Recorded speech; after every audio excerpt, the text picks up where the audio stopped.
अस्सलाम वालेकुम, कैसे हैं आप सब। Welcome back to my channel. आज मैं बनाऊंगी मटन चाप का सालन, जो मैं बनाऊंगी बहुत सिंपल तरीके से, लेकिन ये रेसिपी बहुत ही ज़्यादा मज़ेदार बनती है। बगैर स्किप किए जब आप मेरी इस रेसिपी को देखेंगे और इसे फॉलो करेंगे और जब आप ये रेसिपी ट्राई करेंगे तो फिर आप मुझे ज़रूर अपने फ़ीडबैक से आगाह कीजिएगा कि आपकी ये रेसिपी कैसी बनी। ये बहुत ही ज़्यादा मज़ेदार और कम वक्त में बन जाने वाला सालन है। तो चलें वीडियो स्टार्ट करते हैं। बिस्मिल्लाहिर्रहमानिर्रहीम। आप देख रहे हैं मेरा YouTube channel tasty food with Naureen. आज हम चापों का सालन बनाएंगे। तो चलिए सबसे पहले हम ले लेते हैं तकरीबन 500 ग्राम मटन चाप। इसमें थोड़ा सा मटन गोश्त भी शामिल है, मैंने मिक्स लिया है। तो चापों का सालन बनाने के लिए हम आधा किलो गोश्त लेंगे, जिसे अच्छी तरह से वॉश करके साइड में रख देंगे। इधर दूसरी तरफ मैंने एक कढ़ाई ले ली है और कढ़ाई में मैंने डाला है आधा cup cooking oil. Cooking oil जैसे ही गर्म होगा, यहाँ पे मैंने ले ली है एक लार्ज साइज़ की प्याज और प्याज को मैंने बारीक बारीक कट कर लिया। और प्याज को हम डाल देंगे और लो टू मीडियम फ्लेम में हम प्याज को फ्राई करेंगे। और इतना फ्राई करेंगे प्याज का बहुत अच्छा सा गोल्डन कलर आ जाए, क्योंकि मुझे गोल्डन प्याज इसमें से गोल्डन करने के बाद प्याज निकाल लेनी है, जिसे कि बाद में ग्राइंड करके मुझे पीसनी है प्याज। अब जैसे ही प्याज गोल्डन हो गई तो मैं इन तमाम तर प्याज को निकाल लूँगी। हम प्याज को निकाल लेते हैं। अब यहाँ पर मैंने एक ग्राइंडर ले लिया है, जिसमें मैं ऐड करूँगी आधा कप योगर्ट, दही ऐड करने के बाद ये जो हमने ब्राउन करके प्याज निकाली थी, इसे थोड़ी देर के लिए मैंने फ्रिज में रख दिया था। प्याज थोड़ी सी क्रिस्पी हो गई तो अब इसे योगर्ट के साथ में पीस लूँगी और पीस कर इसका एक फ़ाइन पेस्ट बना लेंगे इस तरह से। अब इसे साइड में रख दें।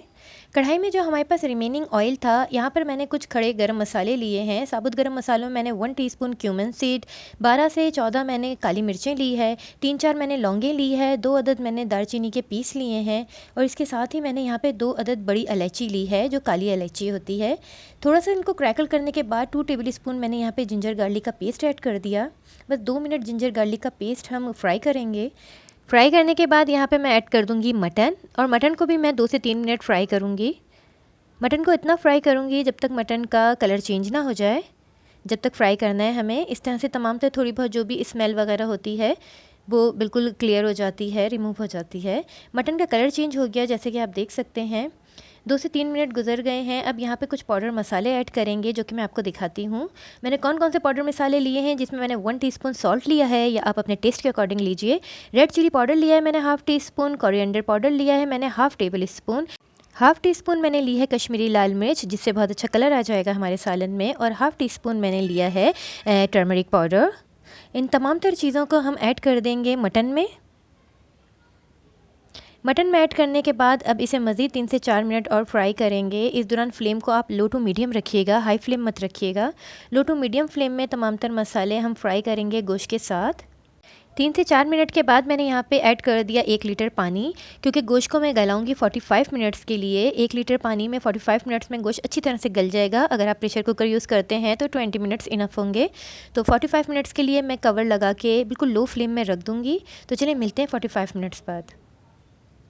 45 मिनट्स गुजर चुके हैं। जैसे कि आप देख सकते हैं हमारी जो चाँपें हैं वो अच्छी तरह से गल चुकी हैं, लेकिन मैं इसको चेक ज़रूर करूँगी।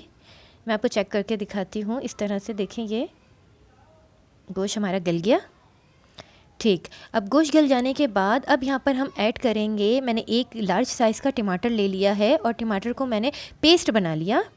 टमाटर का पेस्ट ऐड कर दूँगी मैं यहाँ पे और इसे मज़ीद 3 से 4 मिनट फ्राई करूँगी। अब इस दौरान हमने फ्लेम को रखना है मीडियम टू हाई फ्लेम में, चूँकि हमारा गोश्त गल चुका है। अब सिर्फ हमने टमाटो पेस्ट जो है उसको हमने अच्छी तरह से फ्राई करना है गोश्त के साथ। तो मीडियम टू हाई फ्लेम रखेंगे हम, और इस दौरान मैं यहाँ पे ऐड कर दूँगी जो हमने ब्राउन गोल्डन की हुई प्याज और योगर्ट का पेस्ट बनाया था, वो भी ऐड कर देंगे इसी के साथ। अब मज़ीद इसे हम 3 से 4 मिनट के लिए फ्राई करेंगे, जब तक हमारा ऑयल सेपरेट ना हो जाए और हमारा मसाला अच्छी तरह से भुन ना जाए। तो हम मीडियम टू हाई फ्लेम रखते हुए इसे अच्छी तरह से फ्राई करेंगे। बस 1-2 मिनट के लिए इसको कवर लगा के रख देंगे मीडियम फ्लेम में, ताकि ऑयल सेपरेट हो जाए। ये देखिए, देख के आपको आइडिया हो रहा होगा कि हमारा जो चाँप का सालन है वो बिल्कुल रेडी है। अब इसमें कुछ करने की ज़रूरत नहीं है, बस फ्रेश हरा धनिया के कुछ पत्ते ऐड करूँगी मैं। हमारा सालन बिल्कुल रेडी है। बहुत ही सिंपल तरीके से ये सालन बनाया है मैंने, और आप यकीन करें इसका टेस्ट बहुत ही ज़्यादा लाजवाब होता है। आप इसे लंच में, डिनर में, और आप इसको ब्रेकफास्ट में भी खा सकते हैं, रोटी के साथ, पराठे के साथ। बहुत ही सिंपल तरीके से, बहुत ही मज़ेदार तरीके से हमारा ये सालन